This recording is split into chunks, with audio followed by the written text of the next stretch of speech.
Yo, what's up mga kababayan? Ayan, eto breaking news mga kababayan. At ito na nga po ang ating inaantay-antay na pangyayari na itong corruption sa flood control at insertion mga kababayan. Eto na, lumabas na ang katotohanan. At ito na nga po, nagsasalita na dito, etong si Zaldico. Sino ang may utos at sino ang nag-aproba? Eto, pakinggan natin mga ka-Emil. Ang nag-deliver papunta sa bahay nila Pangulong Bongbong Marcos at Speaker Martin Romualdez mag-insert o magpasok ng 100 billion worth of projects sa BICAM. Sana po ay hindi nila ako mapatay bago ko mailabas ang lahat. Ginawa ko lang. Eto na mga kababayan, 100 billions po ang insertion sa BICAM. Okay? Ano ang masasabi nyo dito lalong-lalo na? Etong nagpapanggap na tama di umano ang kanilang ginagawa. At ito na nga, niluluko na ang ating mga kababayan, pero pilit pa rin nilang pinagsisinungalingan at binubudol ang sambayanang Pilipino.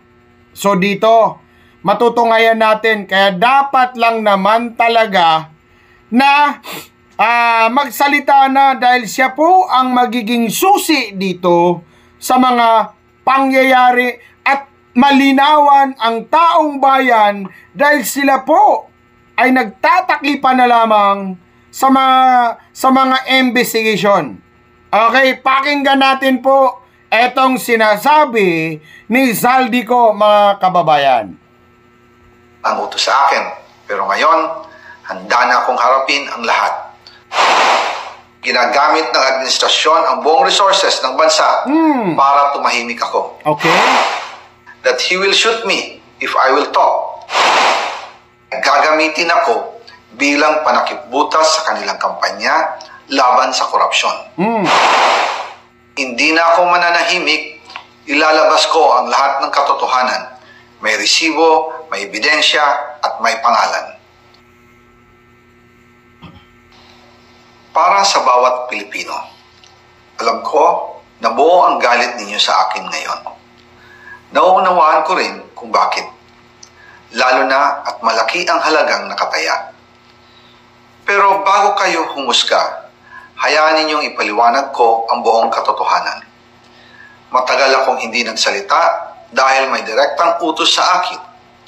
Huwag nang bumalik ng Pilipinas at manahimik na lamang. Umalis ako noong July 19, 2025 para sa aking medical check-up. Nakaplanong bumalik pagkatapos ng SONA ni Pangulo. Pero habang papauwi na ako, tinawagan ako ni dating Speaker Martin Romualdez at sinabihan, "Stay out of the country. You will be well taken care of as instructed." Maliwanag, mga kababayan, na itong si Martin Romualdez talaga, no? At good thing na ito ay lumabas na. At tinawagan siya na mag-stay out muna dito sa Pilipinas. Aray, yan ang sinasabi natin na ang kawalang-hiyaan ay hindi po magtatagumpay. Okay?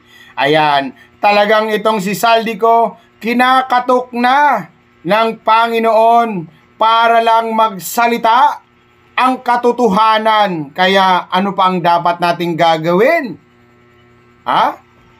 Check out na tayo sa ating mga residents. By the President. Noon naniniwala pa ako sa kanila, kaya't hindi ako bumalik. Tumikom ang aking bibig, sumunod ako, pero ang hindi ko alam, ang ibig pala nilang sabihin sa aalagaan ka namin ay gagamitin ako bilang panakipbutas sa kanilang kampanya laban sa korupsyon. Ginawa nila akong poster boy ng kanilang sariling kasinungalingan. Ngayon, Hindi na ako mananahimik, ilalabas ko ang lahat ng katotohanan.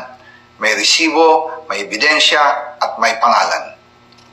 Nagsimula ito nung tumawag si Sekmina Pangandaman. Ano ang masasabi nyo dito, mga kababayan? May resibo, may mga dokumento itong si Saldico at siya ay ginagamit lamang. No? At sino nga ba ang nasa likod? Kaya kayo ICI, baka naman. Pambubudol lang ba sa taong bayan? Tama ba ang sinasabi nila na ang ICI ay pambubudol lamang? So ito na nga ang sinasabi natin. Okay? Sige, tuloy natin. Pakinggan natin to. Pa-like, share, and subscribe sa mga hindi pa. Mostly pa-subscribe naman. Or pa-share naman ito mga ka-ML. At para mag-spread tayo. Sa akin, nung nag-umpisa ang BICAM process last year, 2024. Ang sabi niya, katatapos lang ng meeting nila ni Pangulo at may instructions na mag-insert or magpasok ng 100 billion worth of projects sa BICAM. At sinabi pa ni Sekmina, you can confirm with Yusek Adrian Bersamin dahil magkasama sila. Kita nyo? Kita nyo kung sino-sino ang mga na-involve dito. Maliwanag na yung mga insertion. Kaya nga po, dito ay pilit nyong kinuha si Tatay Digong dahil siya mismo ang naglabas ng mga blank figures sa BICAM. Okay? So, tinawag pa ito ng big liar daw ayon dito kay Ngagba. O sino ngayon ang sino ang big liar? Sino ang liar ngayon? 'Di ba? At ito na nga, may resibo na tayo dito. Okay? Pakinggan natin na maigi. Sa meeting ni Pangulong BBM noong araw na yon.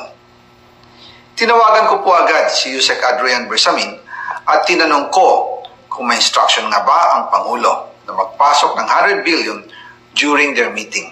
Ang sabi niya ay totoo nga po. Right after our conversation, tinawagan ko po si dating Speaker Martin Romualdez at nireport ko ang instructions ng Presidente to insert the 100 billion projects. At sinabi niya sa akin, what the President wants, he gets. After ng ilang araw, nag-set po ng meeting si Sekmina Pangandaman at Yusek Adrian Bersamin sa amin ni dating Speaker Martin Romualdez sa Aguado Building in front of Gate 4 ng Malacanang at nandun din po si Yusek Jojo Cadiz. During the meeting, binigay po ni Yusek Adrian Bersamin ang listahan na worth 100 billion. Tinanong ko po si Yusek Adrian kung saan galing ang listahan. Ang sagot niya, galing kay PBBM mismo at binigay niya ito mula sa brown leather bag.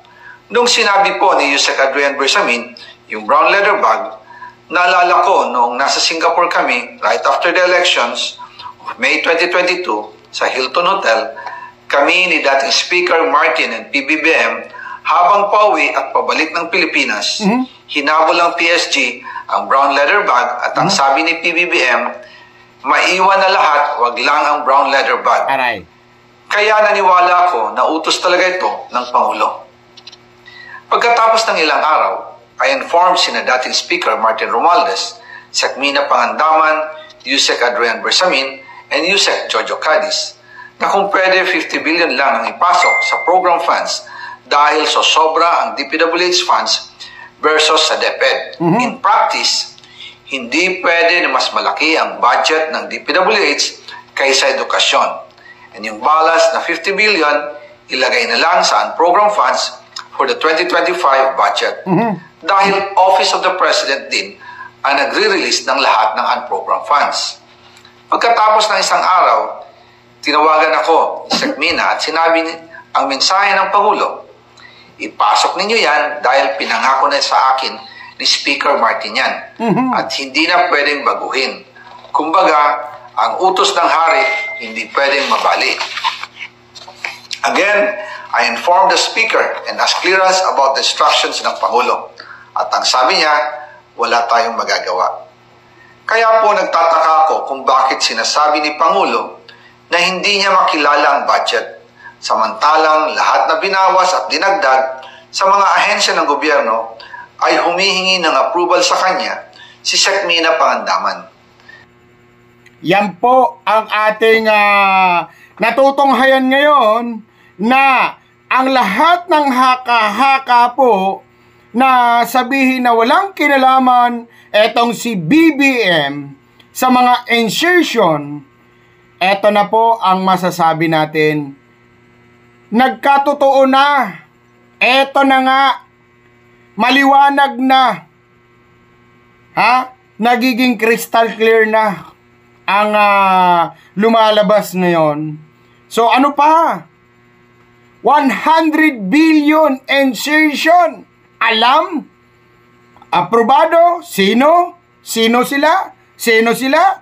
Eto ang sinasabi natin. Ano ang masasabi nyo? Comment kayo mga kababayan. At ito na nga po, lumalabas na ang katotohanan. Okay? Pa-like, share, and subscribe mga kababayan. Sa mga hindi pa, ang iyong likod, Kuya Marley PH.